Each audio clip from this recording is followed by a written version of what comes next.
ಮಾಡ್ಕೊಳ್ಳೋದಿಲ್ಲ.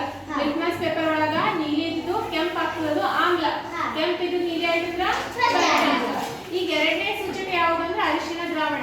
ಈಗ ಅರಿಶಿನ ದ್ರಾವಣ ಹಾಕಿ ನಾವೆಲ್ಲ ಇಲ್ಲಿ ಕಂಡಿದ್ವಿ, ಎಲ್ಲ ನೋಡಿ ಎಕ್ಸ್ಪೆರಿಮೆಂಟ್ ಪ್ರಯೋಗ ಮಾಡಿ ಆಮ್ಲ ಯಾವುದು ಪ್ರತ್ಯಾಮ್ಲ ಯಾವುದು ಅಂತೇಳಿ.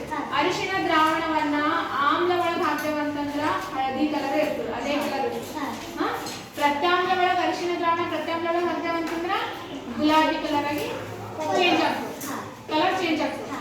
ಲಿಟ್ಮಸ್ ಪೇಪರ್ ಒಳಗ ಕೆಂಪು ಸಾರಿ ಹಳದಿ ಇತ್ತಂತಂದ್ರದು ಆಮ್ಲ, ಲಿಟ್ಮಸ್ ಪೇಪರ್ ಅಲ್ಲ ಇದು ಅರಿಶಿನ ದ್ರಾವಣ. ಅರಿಶಿನ ದ್ರಾವಣ ಒಳಗ ಹಳದಿ ಇತ್ತಂದ್ರ ಆಮ್ಲ, ಗುಲಾಬಿ ಆಯ್ತಂದ್ರ ಪ್ರತ್ಯಾಮ್ಲ, ಪ್ರತ್ಯಾಮ್ಲ ತಿಳಿತಾ. ಇದೇ ರೀತಿ ಮೂರನೇ ಸೂಚಕ ಯಾವುದು ದಾಸವಾಳ ಹೂವಿನ.